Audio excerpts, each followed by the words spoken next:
Welcome to Outdoor Instructor Chat. My name is Niall from Instructor 101, and in this episode I get to interview Anthony Barrett. I say this in about every outdoor instructor chat that I do, but there are so many gems and considerations that have come out of doing this outdoor instructor chat. Things that have come up were considerations that Ant makes when he's designing programs for various clients, mentors and observing other outdoor instructors, being vulnerable as an outdoor instructor, worthy rivals, consequential learning, and of course the quick-fire questions. Now, I don't want you to miss out on anything, so just on wrapping up the podcast, doing the traditional, remember to hit the like button, share it with other outdoor instructors, and hit the subscribe button and all that sort of stuff.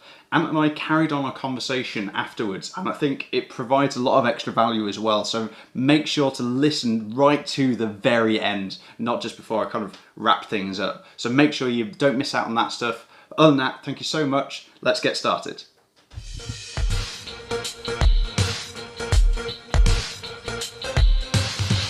Hello and welcome to Instructor 101 for outdoor instructors that want to make an even bigger impact on those that they work with. Today I'm joined by Ant Barrett, an old colleague of mine, maybe less of the old day, but yeah, like really cool to catch up with Ant.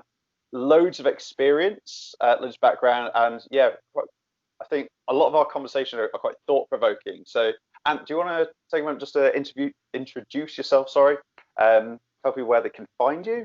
And then, yeah, we'll take it from there. Okay, thanks, Noel. So, as Noel said, my name's Ant. I kind of self-identify as an experiential educator. So I have a strong background in outdoor instruction, but in recent times I've found myself expanding a little bit outside of the kind of classic outdoor activities. But nonetheless, that's kind of my background. Currently based in Hong Kong, work for an organization called APA, which is a group of companies all based around outdoor training, corporate training. They also do film projects and has a retail shop. So that's kind of who I am and my general thing. So yeah, I'll have a chat with Anne afterwards as well, if there's any links and stuff that I can throw in, or even points that we might discuss that we can look up afterwards, or make sure they're all in the description. And I had to try and refresh myself a little bit on some of your background, because as you've done so many different things, and over the years it's been quite hard to keep track of what you've been up to and where you've been. Worked in lots of different countries, or lived in different countries as well. So when I knew you, SBA, a couple of years ago, you got your ML, your level 2, or the sheltered water coach, whitewater rescue technician, rope assistant technician, wilderness first responder, loads of different stuff going on. Based in Hong Kong, but that's not the only place that you work. You design programs as well for the company that you work for. And yeah, so I wanted to kick things off with, what do you consider when you design programs for different clients? I just think that would be really interesting. So if I was to come across one of your programs, or maybe even another designer's programs, just things that I might want to look into as well, or think about when I'm coming across them. So yeah, sorry, I feel like I blurted out a lot of stuff there, but tell me a bit about program designing, and we can try and unpick that. I think before I jump into that, just to take a step back and give a bit of context as to where I operate, because the way I approach program design might not be directly applicable back in the UK for various reasons. So The organization I work in, we have a lot of flexibility. We don't own a center. We have a base with a warehouse of all the toys you can imagine. And then we have lots of operating locations, but we basically go out and create a center wherever we want the center to be. And so that gives us a high degree of autonomy and allows us to kind of do our things. So when we come to program design, then we have kind of freedom. So the first thing you want to establish is objectives, the client goals. What do they want from the program? Now, obviously, if you come into an outdoor educator, they want to be outside, they want to be doing active sports and whatnot. But if you're working for clients who have an idea of what outdoor education is, they're often looking for those higher level goals. So they want their students to gain leadership qualities or become better communicators or just have a better sense of self-responsibility. And so then they use the outdoors as that medium. So the first thing you do is kind of look at that. What are the objectives we're trying to achieve? And then from there, it's how many people, how long do you have to kind of create those parameters. But the overarching approach to me is the narrative. So how do I create a story that builds the skills necessary? And how do we create that in the time that we have? I was always inspired by another friend of ours, John Holloway. We used to work at the same center together. We used to work with younger students at Castle. And for them, it was magical. They would go into this castle in the outdoors. And he used to get his group and he would pretend to be a knight and he would be inducting them into the order and he'd ride his horses down singing. And I used to love it. I thought it was amazing because they were so immersed. And obviously with older students, that doesn't work. But with younger ones, I've never forgot that memory. And I was always a bit envious of that because I wasn't that instructor. But anyway, so an example, if you're thinking about your team building, your survival, your activities, you're doing a shell build activity, you're doing a survivor activity. By creating a narrative, you can create progressive learning. And so instead of just running them as standalone sessions, you can theme the raft building as, okay, guys, this raft building platform is a ship that's sinking. These are the materials. Let's build a life raft. You get on the life raft, you paddle the raft onto a beach. And then on the beach or the landing point, you've already got your survival skills session set up. You've got the equipment lying down as if it's washed onto the beach. So then they're using that equipment to build their shower and build their fire. And it just builds this narrative that they can immerse themselves into. And it flows naturally, as opposed to being like, oh, we're doing a problem solving activity. Now we're doing raft building. Now we're doing a random set of disjointed activities. We're actually thinking of an ongoing scenario. Oh, now someone's got hurt. Let's talk about first aid. Let's talk about lifting and carries. Oh, well, we've approached this cliffside area. There's things down at the bottom that are really valuable to us. Let's abseil down. Let's run an abseil session. Things like that creates like a weave, a tapestry for the program. And then on top of that, you can theme activities. Something we always do but don't necessarily think about is those little activities to extend a session. So you're running a climbing session and you've got a student who's just too good. So you blindfold them, or you get them to tuck one arm into their jacket so they're climbing with one hand. Well, what if instead of thinking them as just a 5-minute filler or an additional activity, instead you're thinking it as a social awareness activity? And so now in your debrief, in your review, you're talking about how hard was it without being able to see? How did you rely on other people to help you? And building that empathy towards people who have physical disabilities can create that narrative on top of a standard climbing session. And you can turn it into a social awareness and climbing session. And just doing that kind of stuff and thinking just one step further, how do I tweak this session to hit that overarching objective? Really love that that idea of a narrative, a story behind it, because obviously I've been on programs which I'm pretty confident that you've designed, and like there's things which like having an overall objective, like something that you're working towards, like something like an adventure race, like towards the end of the week, is like amazing. Like to see like the culmination of everything that you've been doing previously, like come together to come to like one final like finale at the end is amazing, really exciting. But I think but it's also actually a really good learning point. It's like a refresher as well, so it helps like, those skills stick. But what I really like is the fact that you've kind of gone, let's link things together. So if I was working at like an activity center, we'd have lots of random or seemingly random activities, and they could just be all very simple standalone sessions, and they can be, and that can be really effective. But I think if you think about whether you're teaching teamwork or social awareness or helping build confidence or whatever your learning objective might be, to try and keep reflecting things or linking them back to each other is such a powerful thing. And yeah, it would probably took me a while to realize that I could do that, I think. But yeah, I really like the idea of trying to link everything together, and a story is such a creative way of doing that. Yeah, I think also because I know when I used to work in the UK centres, there was a lot less flexibility for that. And I often found, from my personal experience, there was not a lot of time. But you can be creative even within that space. So you know that if you're running one of the high excitement activities like an abseil, we really push for time.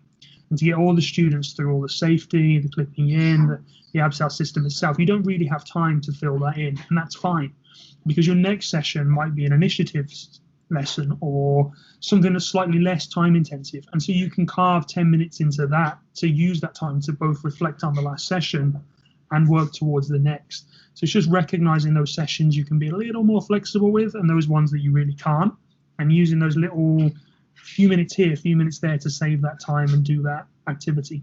It's always good. Yeah. So you've got loads of different, I feel like you've got like an armory of different tools that you can use, not just like in terms of like equipment, because you talk about you've got access to like a warehouse full of amazing stuff, but like in terms of like your own skills or techniques or strategies to help build a team or develop a team, or when you think about designing a program for a team as well. So one of the things that we've discussed before very briefly is consequential learning. Now something that we've touched on in the previous podcast, but I think it'd be good to go into that a little bit further, because we were talking like at the high risk end of consequential learning, but there's a lot more to it than that. Yeah, do you want to go into that for us, Ant? And then we'll see where we go. Yeah, man. Yeah, I listened to that podcast, and I couldn't agree more with a lot of what was said. I think it's a really sensitive subject, and you have to be really mindful around what consequences you allow to happen versus others. One of the examples you guys brought up was leaving the students' shoes outside the tent in the rain, right? And you've told them to put their shoes away. They didn't listen, they left them out. Do you put them away or do you leave them? And the first thing that came into my mind when I was listening to that was, well, what day is it? Because if the next day they've got a 12-kilometer hike, it would be negligence, because they will get bad feet, they'll get blisters, doesn't work. But if it's the last day and all they've got to do is get up, pack up camp and get on that bus, well, maybe you can let it happen. You got to be mindful again about them going home with wet feet and having a miserable time. But those are the kind of points where you can allow that consequential learning to happen, especially if you've got the same group later on, like it's an Duke of Edinburgh training, and you've got their assessment coming up, or it's the first part of many, then you can kind of allow that to happen. For me, the thing that I couldn't have agreed more with was when he talked about how students having their own consequences learn. And if you preempt all the consequences, you're kind of robbing them of that opportunity to develop their own capabilities in that space. And that I think was really powerful and a good thing to highlight. For me, consequential learning comes more down to group management and how you build respect with your group. And so running activities where you let them fail. And when you let them fail, sometimes you even deliberately set them up so they do fail. So you can then debrief and use that as a point of learning. As an example, you might have a group that is very excitable, but doesn't take time to plan or prepare. And so they run headlong into everything, whether it's the showers to go get changed or their dorm rooms or the activities. And you're like, I need to calm this group down and just get them to take the time to think before they act. And so again, using the raft building example, you might turn up to the raft building session and say, build a raft, go, and they'll just run into it and they'll make a mess. And that'd be great. But if you then say, okay, I need you to build a raft and launch your raft within 10 minutes. And if you haven't done it within 10 minutes, we're going to stop and review. And they're like, cool, they go for it. You know they can't do it in 10 minutes. You've given them zero instructions. There's no way. But then after 10 minutes, you stop them and say, okay, what went wrong? What happened? What could you change? And they start saying, oh, well, we don't know the knots. Okay, anything else? We weren't really sharing the tasks. Brilliant. So let's come away. Would you like me to teach you a knot? Yeah, okay, so I'll teach you a knot.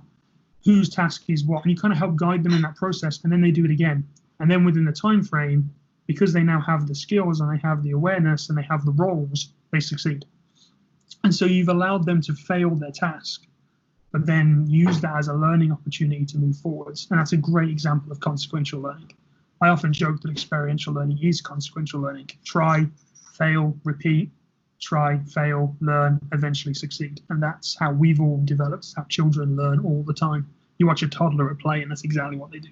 How many times to put that triangle through the round hole before they realize it's the wrong hole? Like, it's so frustrating. But that's how we learn. Yeah.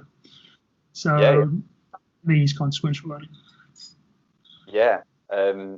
Yeah, I'd say I think this is something which I didn't realise that I do, or not probably thought about. So going a little bit like letting people fail, or allowing time for that to fail, like knowing that I've got maybe some alternatives up my sleeve, so I know that I can quickly resolve a situation as well. So we like things like, so if I asked a group of kids to pack a load of different items, like a spare change of clothes for whatever reason, and then right, okay, do some activities. We'll come back to it later when they need to like change clothes and have a shower and all that sort of stuff. But inevitably, almost every time, they'll have forgotten like a pair of socks or something like that, and you're just like, cool, no worries. Like, I'll give them. There's a part of me which also uses that as a team building activity as well, where I go, because I'm just like, okay, cool. So you've forgotten your socks, no worries. Right, see if you can solve it. Yeah, exactly. And just to see if you can get the cogs turning a little bit, rather than just automatically go, right, I need an adult or some sort of leader to help me out of this scenario, rather than just go and get them thinking a little bit. And sometimes they'll find that a friend will have packed an extra pair or spare pair of socks which they can borrow, or I can just go to find a lost property where there's a load of socks there as well. But I won't tell them that initially. I'll try and get them to think a little bit. And yeah, I think that later on, that means that they're just more prepared. They've learned from that and just go, oh, actually, I do actually need to pay attention to that. So yeah, I think it's such a powerful tool, and I'm sure there's stuff which I've learned myself through making mistakes myself, like undoubtedly. I've gone, okay, I need to reevaluate that. Well, the whole group leading thing, right? Like, I once heard someone say a strong paddler is a lazy paddler, and a lazy paddler is a skillful paddler. And if you apply that to facilitation or group leading, it's the same thing. You have to initially put in the work with your group so that they become good and skilled. But once your group is then self-managing, you can just sit back with a cup of tea. You know they're going to figure themselves out, and you can be that lazy instructor that's just got all the stuff together because you put the hard work in the first stages and got them to become self-reliant, right? I'm all about being a lazy facilitator. I love it. Oh man, it's so true. It's so good. I'm definitely gonna try and steal that quote off you. I stole it from someone else, so help yourself. Talk about that. I should actually quickly mention that Ant is the first inspired one of the more popular videos for the 3 golden rules of outdoor instructing. So yeah, like, actually want to take the time to actually say thanks, Ant, for that, because I think it's struck a chord with a lot of people. Just very quick in summary, completely going to undermine the actual power of what you said, though. So I'll make sure there's a link in the comments for this one. But the 3, there's a bit of a joke within the industry about the 3 golden rules for being an outdoor instructor are: rule number 1, look good; rule number 2, remember bad things can happen; and rule number 3, in the event of rule number 2, remember rule number 1. And yeah, Ant managed to shine an amazing light on that and pick that apart a little bit further as to what that means and what they can actually look like, and a lot more depth than the joke that can on the surface appear to be. So a huge thanks, Ant, for that, because yeah, I think that's added so much value to the outdoor instructor community as a whole. So I hope more people get to discover that and learn from that. So yeah, cheers for that. There's one other thing that I wanted to talk about, which is related to learning, or at least is for me, like, is finding mentors or people to help inspire you. So yeah, should we have a bit of a discussion about that as well? About mentors. Is there anyone that's particularly someone that you've looked towards or helped influence that? So many people. So many people. Like, Yeah. I always, you said before that I have a vast array of sort of activities and tools and concepts to apply, but the reality is I've just stole them from all the best people I've worked with. It's all about using different things. One of my other I have a few little quotes, as you know, but one of them is imitation is the finest form of flattery, right? And so if someone does something well, don't reinvent the wheel. If it works for you, obviously depends on your type of character. And that's kind of where choosing the right mentors comes in, right? If you've got someone who has similar values to you, someone who does the same sports, like if you're part of Team Land and they're part of Team Land, then it's easy to kind of look up to them and work towards them. But then when you look at the other side of people, who are people who maybe you don't necessarily value, but you still think they're good at what they do, you just don't necessarily like it or you don't understand it, you often find that you can be a little bit envious of that person and you don't understand them, so you don't choose to be guided by them. But actually, they're what a guy called Simon Sinek refers to as a worthy rival. And so they're good at what you're not good at, as opposed to better at what you are good at. And so it's important to have that balance. Mentors, I mean, geez, I could list names all day. I've had some great people to learn lots of so many things off. But I think the people I always admired the most, even if I didn't know them that well, my natural tendency when I'm facilitating is to be quite loud, quite energetic, and I tend to guide my group and lead my group's energy levels. And in the early years, I was very good at that. But the people I admired the most were the people who could talk quietly and intimately, and their group would just come in and they'd be focused, and they just have this way. And from the outside, they looked almost boring, but the group was so engrossed. And I'd just be like, wow, I want that. Again, lazy. Being energetic all the time, tiring. Being quiet and short instructions, brilliant. That's the way to go. And obviously both have a time and a place, right? But those are the guys that I've been my mentors. I mean, paddle sport wise, Leo Hall from Get a Fix Coaching, please plug him on your links. He's amazing. He's taught me a lot. Climbing world, a guy called Nick Molden is a climbing instructor at a center I used to work at. He was the one who taught me how to be a quality climbing coach. I say he was a quality climbing coach, and I try to be like him. There's so many people. Soft skills wise, I mean, I don't know. Working at APA, I found when I was in the UK centres, I used to be quite competitive. I used to like to think of myself as being in sort of the top 10, 20% as far as skill set. Yeah. I came out to Hong Kong and worked for APA and found myself in the bottom 10%. These guys were incredible. Like, they're so strong. I'm working with a Filipino guy who trained the Filipino Everest team, like, and he stood right next to me, and I'm like, nobody. And so those guys are amazing to learn from. What about yourself? Who were some of your mentors early on? Yeah, so it's full on, isn't it? Like, early on, I think the people that probably influenced me the most were my peers and the colleagues, my housemates. Like, I think that when I first started, I make it no secret, it's always like part of my identity. Like, when I first started off instructing, I struggled a lot, and that was for various reasons. But and I like to think that I've tried to address a lot of that. But it was through talking to my housemates that have now gone on to do like amazing things. But it was discussing things with them and learning, watching really carefully what it was that they did, and they're like really open and honest as well about things. And I think that helped massively. I remember like one of the things I was told, and it's one of those things like you're almost expected to know, but it's never really taught.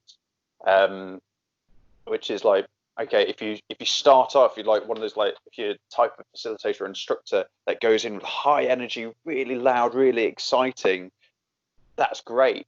But also when you're trying to G up a group to get motivated to try and follow an instruction or get ready for something, you've then got nowhere else to go. If you've given 100%, like going, yeah, let's go. Like if you like that all the time, and then it's like, guys, I need you to go. I need you to hurry up. It sounds always very similar. So I remember picking that up from a friend of mine called Pete Sargent. Like that was an amazing piece of advice, which has stuck with me. Which, yeah, like just finding out lots of little nuggets of information like that, which only would come up through conversation. I don't think I've read that in a book anywhere. I don't think I've read it in a book since. It might exist, but it's like these little general bits of advice. I don't know where else you'd pick that up. It's hard, right? Like I remember, so I do a fair bit of training now of the new staff in the company, and I observe a lot of people, which also helps me steal so many ideas. But dynamic facilitation is the fancy words we use for that. It's having that range, having that ability to move within your spectrum. And again, you could be on the high energy spectrum or the low energy spectrum, but you have to have range. I've seen people who on first glance are super happy, super energetic, super fast, and not only do they have nothing more to give, but they have diminishing returns, because over time the group tunes it out. That's just your standard, it's your normal, and they don't see any variation. Eventually it just becomes white noise.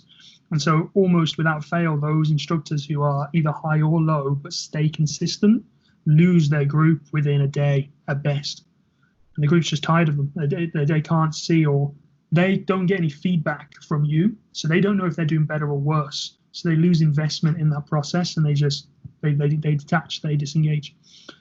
So that range is critical. And Pete was amazing at that, actually. He had a really good way of bouncing between the both levels. Yeah, really good. And yeah, there's so many other people like that. And then, like you said, to your credit, observation. So if you're, it's funny, like when you get into the position when you can, like you start to help advise people, you've learned so much because you're in a position where you're watching others, which is almost like the position that you'd want to be in before you got to that position. Yeah, right. You're like, it is very cool, but I would massively encourage any instructors out there to like observe as many sessions, different types of styles as possible. You'll learn so much. One lesson I didn't learn quickly enough that I would hand on to any junior instructor who wants to get to that position where people want to help them: be vulnerable. Don't pretend like you've got the answers. No one wants to help the person who knows everything. So be vulnerable and surround yourself with people who are also willing to be vulnerable and admit when they can't do something, when they don't know the answer. Because otherwise you have this false pretense of being perfect and you're measuring yourself to something you can't get to, and it just creates stress and it creates insecurity, and there should be no time for that. Be vulnerable, be open, learn, grow. Yeah. Okay, so let's talk a little bit about we'll talk about a worthy rival. Yeah, so this was more like, this was me trying to manage my own competitiveness. So when I was back in the UK, back about 10 years ago now, and I was a big climbing instructor. I was working for an activity centre part-time. I was climbing. I had my SBA. I just got my Climb Wall Leading Award. I was climbing pretty hard, leading around E2 or whatever. And I felt like I was strong, right? And I didn't rate people who weren't as technically skilled as me.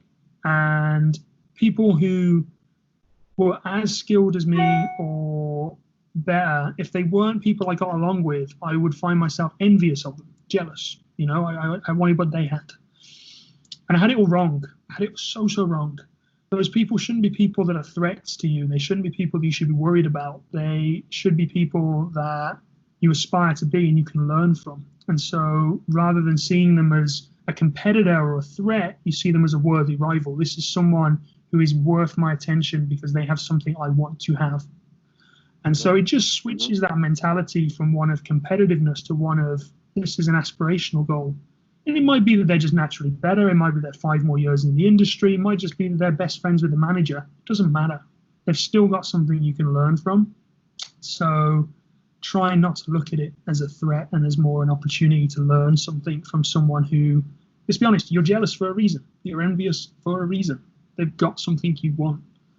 And I can think of a few people like that too, who if I was to meet them in a pub now, I'd probably be like, I learned so much from you. But back then I was a bit too proud to say it. But hey ho, I've moved on.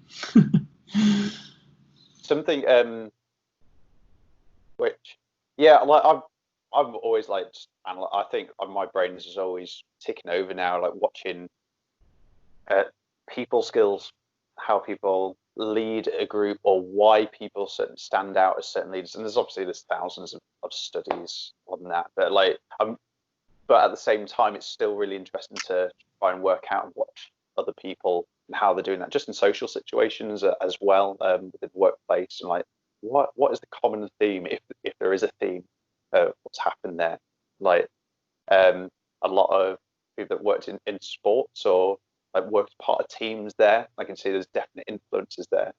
Going back to the worthy rivals a little bit more, I found myself doing this a little bit. I think, when you're saying, okay, when you're in the UK, you said you're like, yeah, I consider myself maybe the top 10% of that. That's certainly where I was trying to aim to be. And yeah, I was like, I've got to try. That was like my focus, was like, I'm going to be in that top tier. And then, like yourself, turned up at a different centre, or the same workplace at APA. I was like, wow, there is so much to learn. Really cool. So yeah, I just think it's interesting, like, just that I tend to have like these, I don't mention it normally, but I am like, I still have that bit of that competitive element, but it's just all inside my head, and I don't know whether other people do that as well. But I'm certainly like going, yeah, I want to try and keep level, or try and keep up with certain people, or whatever that might mean. Obviously, that's a very vague term. But yeah, is that something that you do? Yeah, I mean, I've never shook that competitiveness, as you know me better than anyone probably watching this right now, but I'm still a highly competitive person. The difference is I now actively work on balancing that with letting people know when they impress me. Like, what part of that competitive nature, somehow I felt like because I was competitive, I was the only one. Silly. So now it's taking the time to walk up to someone and say, hey, I just watched you do that. That's amazing. Like, nice. And just that simple act of kindness will give them a big boost. And then they're more likely to come back and give you something in return, or just give someone else something, which only upskills all of us, which makes the industry better and helps the students and the children that attend our various trainings. And that's ultimately what it's all about, right? So I think you can't stop who you are. Some people are more open to it than not, but you can actively work on it. And yeah, just making sure that you reach out to people who recognize what it is. You're envious because you're jealous, and you're jealous because they're better at something. So ask them how they do it. Talk to them. Just, it's all childhood playground semantics that somehow still carry on into adult life, and we're like 10, 15 years into the industry and we're still children, really. Yeah, still so much to learn, learn. Awesome. Right, shall we get into quick fire questions? Sure. Yeah. So, favorite place to be, or outdoor space to be specifically? So, like many people, I kind of thought about this a little bit. I like to be prepared. So I looked at some of your podcasts before, and I want to give you two answers. One is a physical place, and one's more of like an emotional place, if that makes sense. So going with the more abstract, emotional place, for me, I'm big into wild swimming. So I love going up into the mountains, finding like a little river or a lake and just jumping into it, freezing myself half to death and jumping out about 3 seconds later, shivering. But as you kind of warm back up again, as you put the layers on, you start warming up, you have that glow that kind of fills you. And I find that there's no other feeling like that I've ever experienced, where you feel alive. And so for me, as a sort of emotional, spiritual place, that's where I like to be after getting out of cold water. And then a little less abstract, physical place, one of my favourite places to be is North Wales. You've got Llanidwell and you've got the Cynith and Barret, and you've kind of got that little hanging valley just at the base of the Cynith and Barret. Wild camped there a few times, and just waking up and looking out across the Idwell down and into the valley. Stunning part of the world, surrounded by the rest of the slabs. Knowing you've got the Knife and Erect to go up, that's my favourite spot in the UK for sure. Amazing. Yeah, it's such a beautiful area. Such a beautiful area. I think there's a little, there's a boulder there as well in that same section. It's like a great slab with like lots of little pockets in. You can just play on for hours as well. So yeah, endless scratch there. You've got the little slabs, you've got the Knifen, you've got the alphabet slabs. There's just so much to do there. And even if you're not a climber, just hiking up past the Devil's Staircase is an epic day. And obviously you've got Tryfan, and yeah, I love North Wales. I've been all over the world, lots of mountainous areas, and I still think North Wales is my favourite mountain region. Such a cool place. So if you could complete this sentence then. So a good instructor always has. There's lots of different, obviously, takes that people have, or tacts that people have taken with this. It's been interesting. So yeah, like there's you can take it however you like, really. Curiosity. Amazing. Curiosity. Talk a lot about passion in the outdoors and how you need to have passion.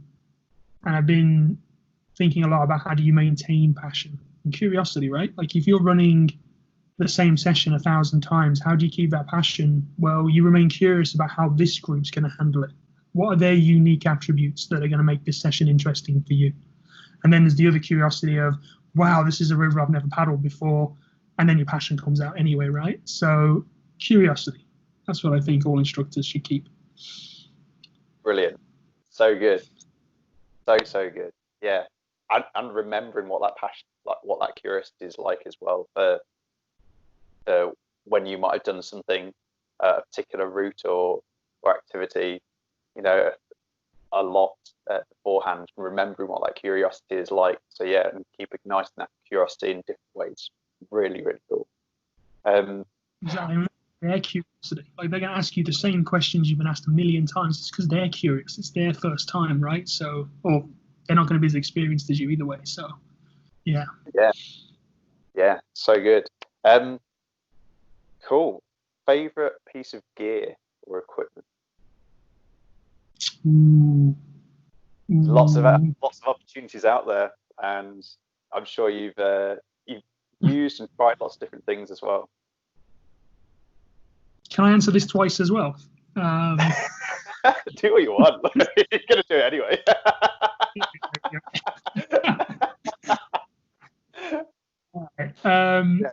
Okay, practical. Favorite piece of practical gear, I think, is a hydro bag with the tube. Okay. As an instructor in the outdoors, managing groups, there are obviously pros and cons. One of the pros of having a water bottle is you're physically being seen to do it, so you can role model to your students, which is great. Not going to diminish that, but for me, being able to have that tube where you can keep drinking, and so you can be spotting your group, and you can be drinking, and you can be thinking about other things and not having to stop. I don't know about you, but I find sometimes I get so immersed in the activity, I forget to look after myself. And we all know you have to look after yourself, but you're so busy focusing on your group, you're like, drink, and then you don't drink because you're telling them to drink. So yeah, I think having a hydro bag, no matter whether you're kayaking, running, biking, whatever, it's just look after yourself. And it's easier to remember that while you're doing the activity rather than when you're briefing or whatever. And then my other answer, again, is getting a bit nostalgic. I have a buffalo jacket, which is like a Pertex pile jacket, which is all fleece on the inside, semi-waterproof membrane on the outside. And I've had it for 13 years, and it's been everywhere with me. I bought it on one of my first personal trips, like my own expeditions with my brother. It's been everywhere. It's been a pillow. It's been a shoulder to cry on. It's kept me warm. It's kept me safe. And these days, I tend to use it more because I've bought more expensive kit now. It was cheap, relatively cheap for an outdoor piece of kit back then anyway. So nowadays, I tend to carry it. And you've got a group member that's cold on the hill, and you pull out a buffalo jacket that's 3 sizes too big. It's like they're getting a hug from a sheep. The look on their face when they get that piece of kit, it just makes me happy to know that somebody else is getting joy from it. So that's probably my personal favorite bit of kit. Yeah, man. They are great pieces of kit. In fact, I'm pretty sure I've been out on adventures with you with that jacket or that. Yeah, So good time. Amazing. it doesn't pack. Well, it's not the most efficient piece of kit. People sneer at it, but I love it. I don't care. That's what matters. That's what matters. And then if you weren't an outdoor instructor, I guess I'm not sure that's fully applies to you currently, but like if you weren't an outdoor instructor, what would you be doing instead? Something else. Had dreams of going in the army, military. Wanted to get into that line of life, but had trouble with commitment issues when I was 19, 20, so that kind of never worked out. But yeah, no, I guess I don't know, probably the military. My whole inspiration into the outdoors is my family, which military backgrounds, ex-army, ex-navy. So I guess I'd have probably ended up there. Cool. And I think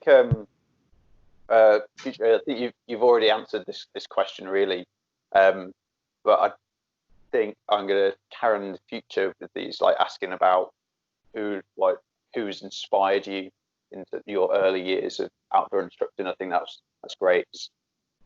I think it's a really interesting question, but I think other stuff will come out of that, and just even potentially promote other people as well, which would be great just to build and strengthen the network, the outdoor instructor community as well. So yeah. Yeah, and acknowledge that this isn't a solo game, right? Like how often do we as outdoor instructors find ourselves working alone? You know, you have your own business, or even if you're at a center, you have your group, and you just, apart from those sessions where obviously the ratios change and you might have an assist, but very quickly, even then, you're still leading the session and the assist is learning from you. So how often do you get that? And so breaking that mentality of acknowledging that other people help you with your journey, looking for those people. Probably answer the question anyway. There's a guy called, my very first center, my very first sort of inspirational person was a guy called Gareth. Gareth Jones, the most Welsh name ever. And he's a Welsh boy. But he was a couple of years in the industry. I just arrived at the center.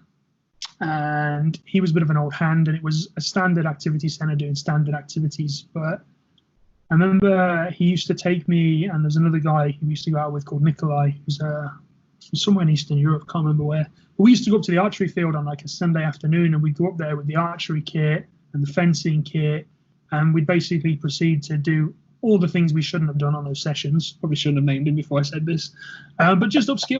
Just played with the bows, played with the swords, broke all the normal fencing rules, and we're going at each other with two swords and a fencing kit. And it just showed me what the outdoors could be beyond this sort of formulaic outdoor learning. And as someone who'd never done any formal education in this and done it as a summer job, he was the one that first sparked my curiosity as, wow, this stuff is cool.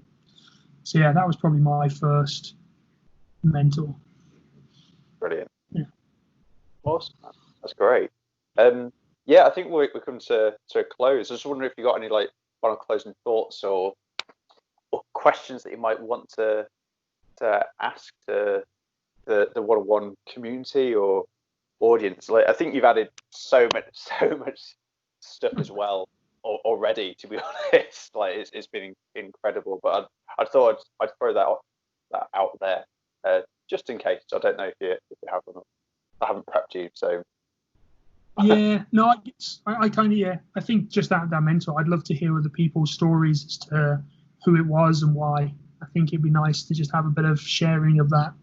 And if you can, think of that worthy rival, that person who maybe you never told because for whatever reason you didn't get on with them, but you learned something. Even if all you learned was, I'm never doing it that way. Still learn something. So maybe if there's a worthy rival out there who maybe in hindsight you should thank, and you should appreciate and never gave them that back then, post that. Or even now, maybe someone right now who's teaching you stuff who you wouldn't otherwise tell them. Do that. Man, what a great end. So that's fantastic. Yeah, let's give a bit. Let's shout out to the people that have actually supported us. Like, I'm sure they'd love to hear about that as well. People that probably haven't even realised that they've had that impact on you. So yeah. Nice indeed. Thank you so much. As always, everyone, thank you so much for listening, as always, and taking part. Again, Ant, thank you so much. There's so much different information, wisdom and knowledge there. experience, which I think is so valuable. So I'm gonna have to like try and dissect this when you edit everything together later and see if we've got to pick out some of those key points. But yeah, huge thanks, mate. Really appreciate it. But other than that, everyone, thanks so much for listening. Like, share, and subscribe, all that jazz. But until next time, take care. And thank you, mate. That was great. Hey everyone, thanks so much for listening. Now, this isn't the end of the podcast. Remember right at the start when I said there's a little bit more because we carried on our conversation? Well, this is it now. So thanks for staying tuned. Hope you enjoy. And then the second thing, obviously, is leading, which you kind of touched on in this chat about the whole have the energy.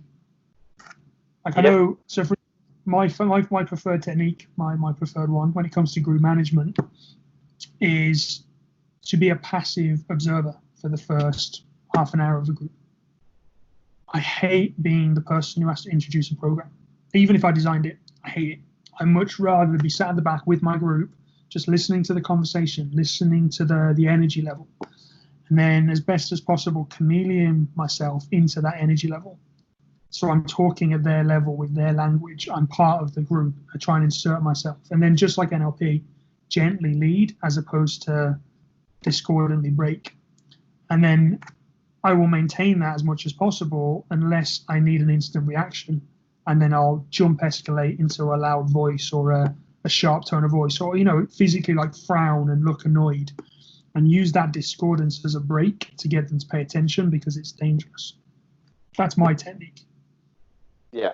So you become like an instructor for a group, and you'll speak at the same level or tone as them for the first bit. Yeah. The initial bit, and just kind of it works well. Like Dobroyd worked really well. So I picked up this technique, and I was massively unconsciously competent back then. But unconscious being the massively competent, questionable. But what I would do is on the walk up the hill, I wouldn't really say anything. I'd just walk up the hill and just walk with them. And then when someone would say something that I knew something about, like, I don't know, they were talking about a TV show I knew or a computer game that I played, I'd then add a little bit and add a little bit. And so I'd just wait for that opening. And sometimes I'd get all the way up the hill and I won't have said a word because I'll be in the middle of the group. They'll be following the group in front of them. Apart from cross here, do this, I won't really say anything. And it wouldn't be till we got all the way up top and we did the sit down that I then formally introduced myself. And I'd use that time to just work out what are their values, what are their interests. I didn't have the vocabulary back then to be able to explain this, but on hindsight reflection, that's what I was doing. Wow. That is fascinating because I was probably going for a very different angle myself. I was just going for I was making a very visible effort and conscious effort to I will try and do my best to learn everyone's names as quick as possible because I knew that was a massive unlock for group control later, or group management, or help with people. So I would be it became a game. It was almost like leading a game, I think. Okay, Charlie, cool. Okay, cool. Tell me one thing that you might like, Charlie, so I can help associate that. So I've got like an interesting fact, but it's like a bit of an introduction, especially when the group didn't know each other as well themselves. It also builds confidence because they're telling you something they're good at, and then you're like, oh yeah, you're the Charlie, you're the soccer player. Yeah, I know you. You play good football. What position do you play? I do that all the time. I do so once I've introduced myself, that's the very next thing I'll do. And actually, one of the podcasts I think at some point you should get around to doing is the importance of names. And using that self-limiting belief. How often do you hear instructors say, I'm bad at names? I'm bad at names.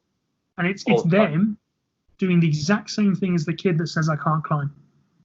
They're saying, I don't want to lose face by forgetting your name, so I'm just going to tell you I'm bad at names, and that way, pre-warned you, I don't even have to try. Yep. And that I learned from Leo Hall. And he called me out on it within about 10 minutes of meeting the guy. Called me out, loved it, great guy. And basically now what I teach people and what I practice is I tell people I'm great at names. And then my inner competitiveness makes me be good.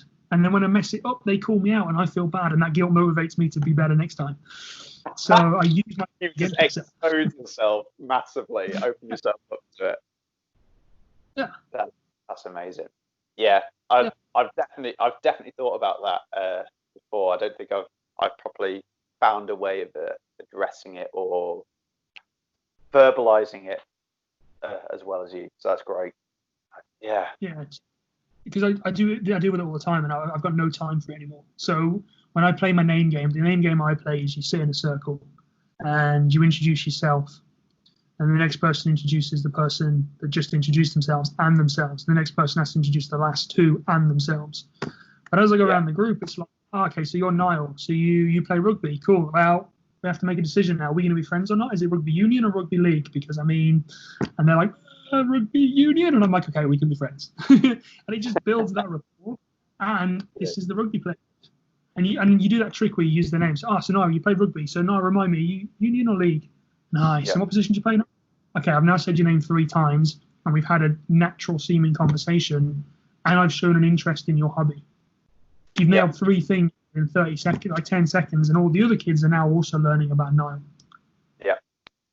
And it's such and it's just getting to know each other. That familiarity breaks down a lot of barriers, or it's easier to break down further barriers later on because you don't have that.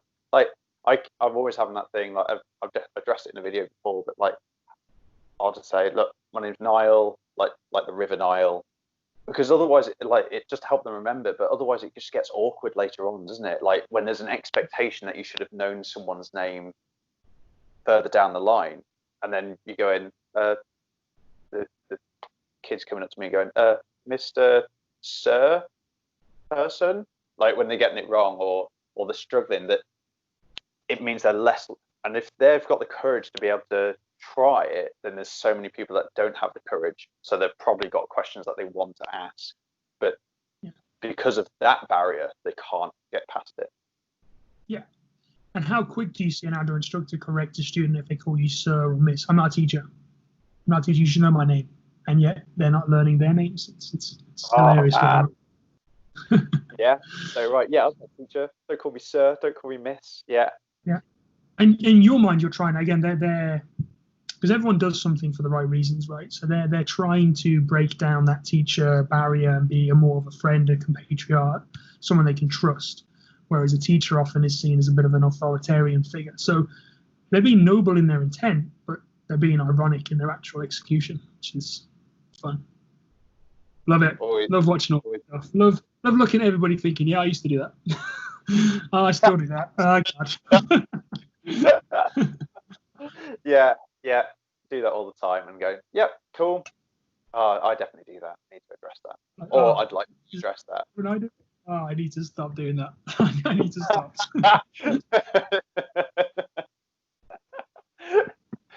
Yeah, awesome, man. Right. You know what? I've done something which I'm really happy with, is that I didn't press the stop recording button. Bastard. I will actually. Okay, that is actually the end of the podcast now. So thank you so much for listening, and as always, for your support. Now, links to find Ant and anything that we discussed is in the description below. Make sure to check out on YouTube as well the 3 golden rules to outdoor instructing, which Ant basically put together, and I just happened to make a video on it. Like, I think it's really valuable, and it doesn't matter whether you're just starting off in the industry or you've been doing this for decades. I really think it provides a lot of value to everyone that can listen. So yeah, thank you so much for your support as always. Until next time, take care.